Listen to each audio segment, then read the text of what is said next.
Muy buenos días o muy buenas tardes, jóvenes. Es un gusto poderles saludar nuevamente por este medio. Pues para mí es un honor y un placer poder desarrollar la clase número 3 del curso de bioestadística.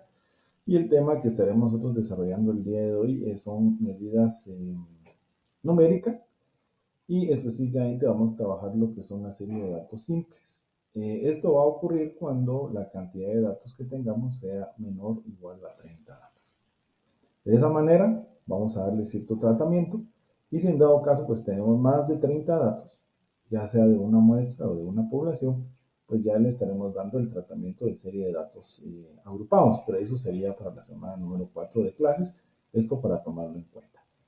Muy bien, entonces sin más preámbulo vamos a comenzar con la parte teórica y luego procederemos ya a colocar ejemplos para que ustedes vean pues cómo se hace el cálculo para estas medidas numéricas. Muy bien, entonces vamos a pasar con la teoría. Primero, cuando hablamos de medidas numéricas, tenemos que hacer ver de que cuando tenemos una serie de datos, pues queremos extraer cierta información relevante que nos permita interpretar la realidad de esos números. Y esto lo vamos a hacer a través de ciertas medidas. Y en este caso, pues nosotros tenemos tres medidas que vamos a trabajar: las medidas de tendencia central, las medidas de posicionamiento y las medidas de dispersión. Entonces vamos a ir colocando cada una de ellas para que ustedes se vayan familiarizando o si pues ya tienen estos conceptos, simplemente recordar. Entonces la primera medida de tendencia central es la medida aritmética. Esta también se le conoce como promedio y pues aquí nos aparece la ecuación, ¿verdad? Donde nosotros observamos que esta ecuación pues básicamente está dada de esta manera, donde es la sumatoria de todos los datos dividido el total de los datos. ¿Verdad? Es una ecuación muy pequeña. Básicamente, podemos decir que la media aritmética es un valor que es representativo de una población o de una muestra. Regularmente se utiliza para poderse comparar con otras poblaciones. Una de las desventajas que tiene el promedio o la media aritmética es de que se ve afectada por los valores extremos. O sea, cuando tenemos valores o ya sea muy pequeños en la serie de datos o muy altos, esto puede a veces distorsionar un poco la media. Todo dependerá mucho de la variabilidad de los datos, o sea, de la desviación estándar, que es una medida de variabilidad. A veces se utiliza mucho la media y la desviación estándar para representar a una población, siempre y cuando que tengan un comportamiento normal o se parezcan a una campana de Gauss. A veces, en lugar de utilizar la media aritmética, se utiliza, digamos, la mediana como un valor representativo de la población o de la muestra, y se utiliza la desviación media, que es una medida de variabilidad o de dispersión. Pero en este caso vamos a asumir de que los datos pues, tienen un comportamiento normal y estaremos trabajando pues la medida aritmética. Pero entonces solo hacemos esa pequeña colación porque es importante tomarlo en consideración. Bueno, entonces ahora además de la medida aritmética, otra medida de tendencia central, pues en este caso es la mediana. ¿Y qué es lo que representa la mediana? Pues básicamente la mediana es de que si ordenamos los datos de menor a mayor, o sea, de manera ascendente, queremos saber qué valores equivale exactamente a la mitad a la distribución de los datos. Y en este caso, quien nos da ese valor es la mediana. Podemos decir que la mediana nos deja, por debajo de ese valor de la mediana, nos deja el 50% de los datos y por arriba el otro 50% de los datos. Aquí tenemos una pequeña ecuación que nos va a indicar en qué posición, al momento de estar ordenados los datos, podemos situar la mediana. Entiéndase que esto no nos da el valor de la mediana, nos da la posición donde se encuentra la mediana. N pues representa el total de los datos más 1 dividido 2. Y vamos a ver en su momento de que cuando nos da un valor exacto, significa que en esa posición se encuentra la mediana, y cuando nos da con un factor de 0.5, lo que nos va a indicar es de que está en dos posiciones, o sea, está en una posición intermedia y tenemos que sacar pues un promedio. Pero eso ya en la práctica lo vamos a explicar.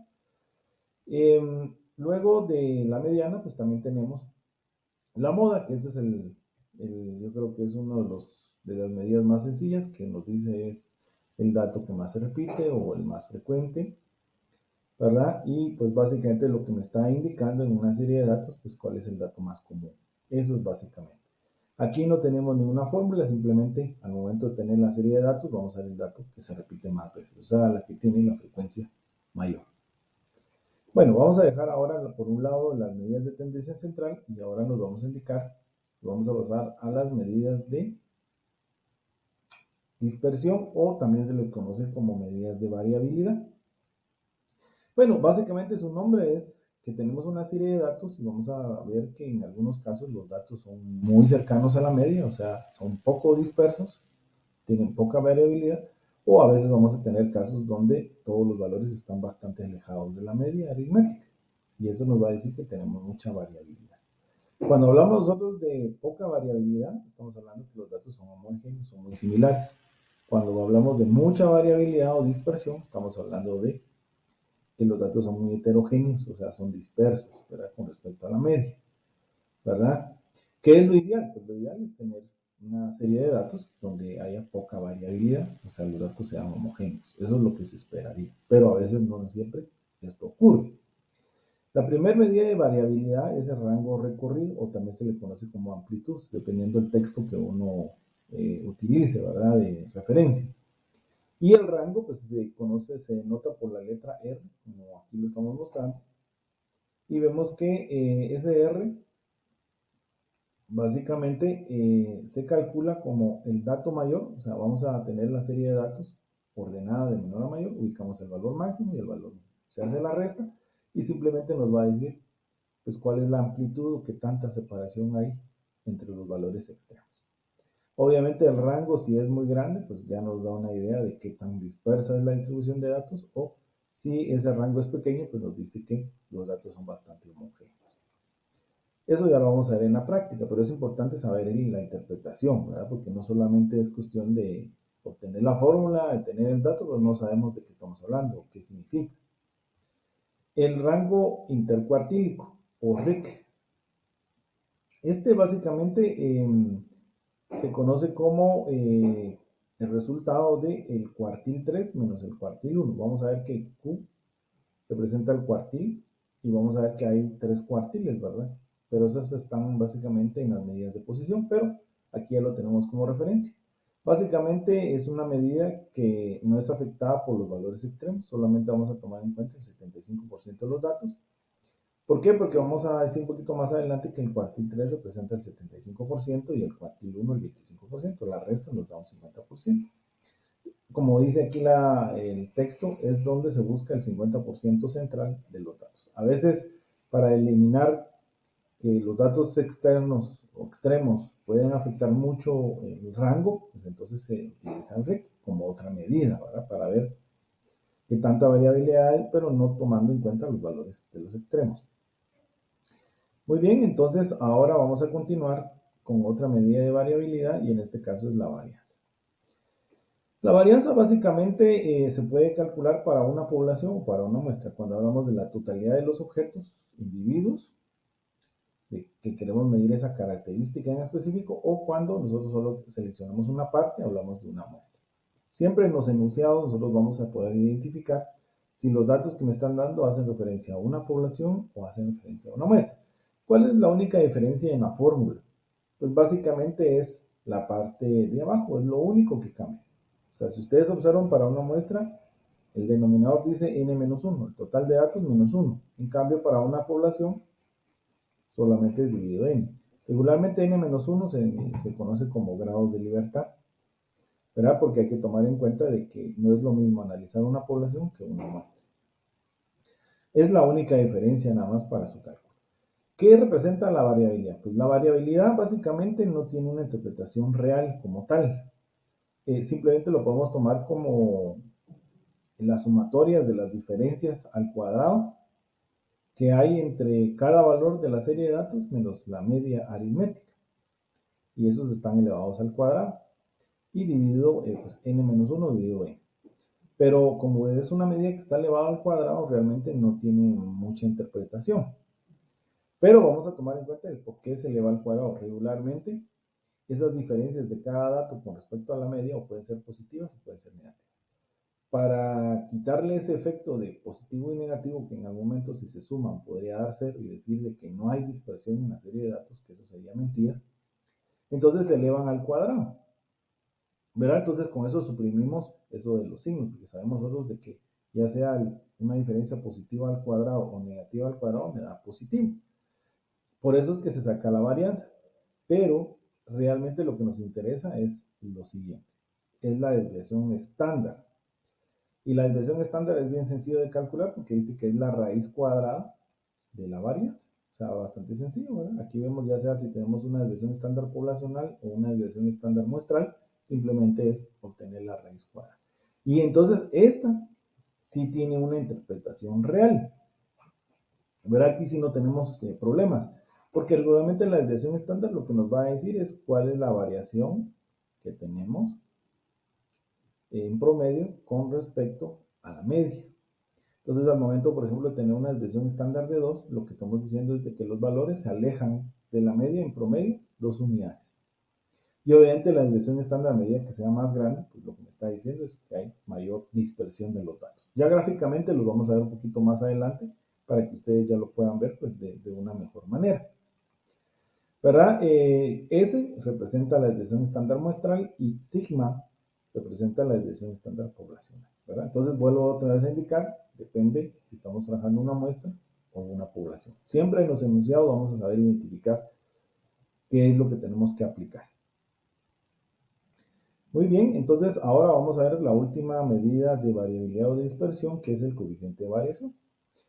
Este coeficiente de variación se puede calcular igual para una muestra y para una población, ¿verdad? Si se dan cuenta, la fórmula es similar, la desviación estándar dividido la media aritmética por 100.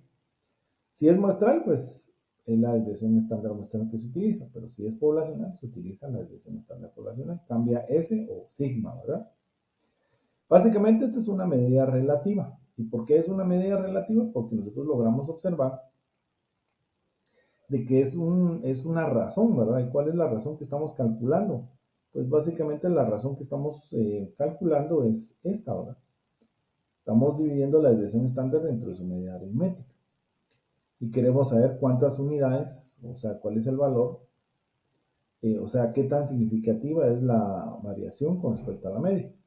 Y lo vemos desde el punto de vista porcentual. A medida que este porcentaje sea más grande, pues volvemos a decir que los datos son muy dispersos. Hay algunos autores que se han atrevido a indicarnos y decir, bueno, cuál sería el coeficiente de variación máximo que debería tener o aceptable, digamos, que debería tener una distribución de datos.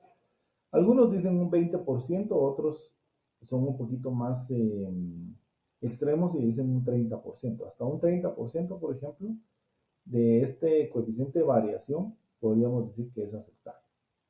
Ya más de eso, lo que estamos diciendo es de que los datos son demasiado dispersos y por ende la media aritmética probablemente no sea representativa. En cambio, si tenemos un coeficiente de variación menor al 30%, entonces lo que estaríamos diciendo es de que esa media aritmética pues sí es representativa y que la variación que tenemos de los datos sí pues es en cierta manera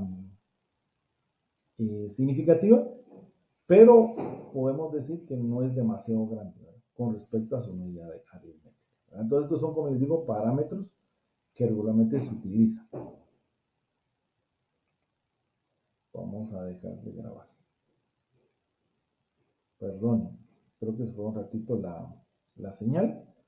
Entonces, eso es básicamente en cuanto al coeficiente de variación. O sea, un límite de un 30%. Arriba de eso yo considero que sí es muy exagerado y lo que decimos es de que mucha variación y la media aritmética ya no es representativa. O sea, es muy afectada por sus extremos y entonces ese valor que encontramos ya es difícil que represente a la población o a esa muestra. Y para poder concluir, vamos a explicar así rápidamente las medidas de posición. ¿Y qué representan esas medidas de posición? Bueno, realmente nosotros aquí observamos es que describen la localización de un dato específico en la serie de datos que se está evaluando con respecto al resto de la serie. Es como decir, bueno, tengo una serie de datos y nosotros queremos hacer particiones. ¿Verdad? Yo puedo partir al 10% de la serie de datos, al 20%, al 30%, pero realmente lo puedo hacer desde el 1% hasta el 100%. ¿Verdad? Entonces, la primera medida que sale de las medidas de posición es el cuartil. Cuartil viene de cuarta parte. Si ustedes dividen ustedes algo en cuarta parte, cada parte representa un 25%. Entonces, cuando nosotros hablamos de un cuartil 1, representa el 25%. Cuartil 2, 50%. Cuartil 3, 75%. Y si utilizamos el cuartil 4, ¿verdad? Nos daría el 100%. Pero regularmente manejamos solo cuartil 1, cuartil 2 y cuartil 3, ¿verdad? Porque ya sabemos que el cuartil 4, pues si lo quisiéramos calcular, va a ser el último dato de la serie de datos, o sea, el mayor, digamos, ¿verdad? Entonces no tendría mucho sentido calcular. Entonces, cuartil 1 representa el 25%, cuartil 2 el 50% y cuartil 3 el 75%. Dijimos que cada cuarta parte representa un 25%. Aquí volvemos otra vez a lo mismo. P sub K lo que nos va a decir a nosotros es la posición donde se va a encontrar ese cuartil. Solo que en los libros, a veces, para no confundirlos, hay fórmulas para calcular la posición del cuartil 1, cuartil 2, cuartil 3. Aquí nosotros lo vamos a manejar una única fórmula. Y la fórmula que vamos a trabajar es la fórmula de los percentiles. Percentil viene de que cada parte va a representar 1%. O cuando hablamos de sí, o sea, dividimos en 10 cada serie de datos, pues cada parte representa un 10%. Y si yo digo percentil, es dividirlo entre 100. Entonces, para no estar manejando fórmulas para el cuartil, para el decil y el percentil, utilizamos solo una definición, el percentil. Entonces, a mí me piden calcular el cuartil 1, el percentil correspondiente es 25%. Si me piden el cuartil 2, utilizo el percentil 50. ¿Por qué? Porque representa el 50%. Y si me piden el cuartil 3, pues representa el 75%. O sea, de esa manera lo vamos a simplificar. Aquí vamos a extender lo que ya les había dicho. Ahora hablamos de los deciles, ¿verdad? Décima parte. O sea, dividimos en 10 partes, entonces quiere decir que el decil 1 representa el 10%, el decil 2 al 20%, el decil 3, 30% y así hasta llegar al decil 9, 90%. Vuelvo otra vez a indicar, si a mí me piden el decil 2, en la fórmula voy a utilizar la fórmula del percentil para hacerlo más sencillo. Y entonces aquí queda fácil porque si me piden el decil 2, yo sé que eso va a representar el percentil 20, o sea, el 20%. Si me piden el decil 6, por ejemplo, utilizo el percentil 60 porque eso va a representar el 60% de los datos. N pues representa el total de datos, K es el percentil deseado, o sea, puede ser desde el percentil 1 hasta el percentil 100 si yo quiero, y 100 pues es un valor constante. Y por último tenemos el percentil en sí que hemos venido mencionando, donde hacemos particiones de 1% en 1% hasta llegar al 100%, ¿verdad? Se ordenan los datos y vamos a sacar desde el percentil 1 hasta el percentil 100. Entonces ahí ya tendríamos nosotros pues básicamente nuestras medidas de posición. A continuación vamos a ver unas gráficas de comparación y estaríamos terminando ya nuestra primera parte de nuestro video para proceder luego a explicar ejemplos de cómo obtener las medidas de tendencia central, luego las de posición y por último vamos a terminar con las de dispersión. Toda esta información ustedes la van a encontrar en el capítulo número 3, específicamente para la serie de datos simples. Dijimos que cuando tenga 30 datos o menos, voy a catalogar una serie de datos como simple. Son muy pocos los datos. Bueno, aquí tenemos una comparativa para que ustedes puedan pues ubicarse, ¿verdad? Y aquí vemos claramente, ¿verdad? Cómo poder decir, digamos, que el cuartil 1, si ustedes observan, representa el 25%, ¿verdad? Percentil 25. O el cuartil 3 representa el 75% de los datos, entonces vamos a decir que hablamos del percentil 75. ¿Verdad? O sea, cómo esto va a ir variando. O por ejemplo, ustedes vean el decil 1, ¿verdad? Ya habíamos mencionado que si tenemos el decil 1, ¿cómo se llama? Representa el 10%, ¿verdad? Aquí lo tenemos. ¿Sí? O el decil 2 es la segunda parte de 10, ¿verdad? Entonces representa hasta un 20%, o equivalente al percentil 20. O miren aquí, la mediana habíamos dicho que es el valor que divide en 2 a la población, o sea que la mediana representa el 50% de los datos, es igual al cuartil 2, o podemos decir que es igual al percentil 50. Y aquí la resta del cuartil 3 menos el cuartil 1, ¿se recuerdan que habíamos hablando que era el RIC, ¿verdad? El rango intercuartílico. Entonces, con esta gráfica nosotros nos ubicamos mejor para hacer esas equivalencias, ¿verdad? De deciles, cuartiles y percentiles. Y por último, tenemos aquí una pequeña gráfica donde nosotros tenemos una línea, básicamente, aquí yo la voy a graficar nuevamente.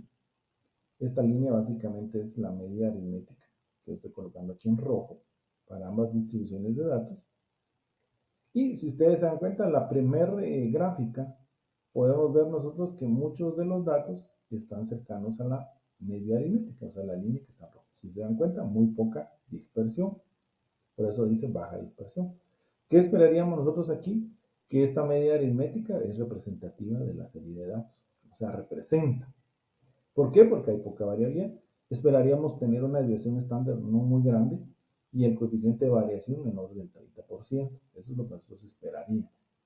En cambio, en el segundo caso, que nosotros estamos observando aquí en el cuadro en color amarillo, lo que esperaríamos ya es una mayor variabilidad. Si ustedes se dan cuenta, pues ya muchos datos están alejados de la línea roja, que es la media aritmética, y aquí esperaríamos una alta dispersión, una desviación estándar grande y un coeficiente de variación pues tal vez mayor al 30%. Y ya diríamos de que esa media aritmética ya no es representativa de estos datos porque están demasiados dispersos.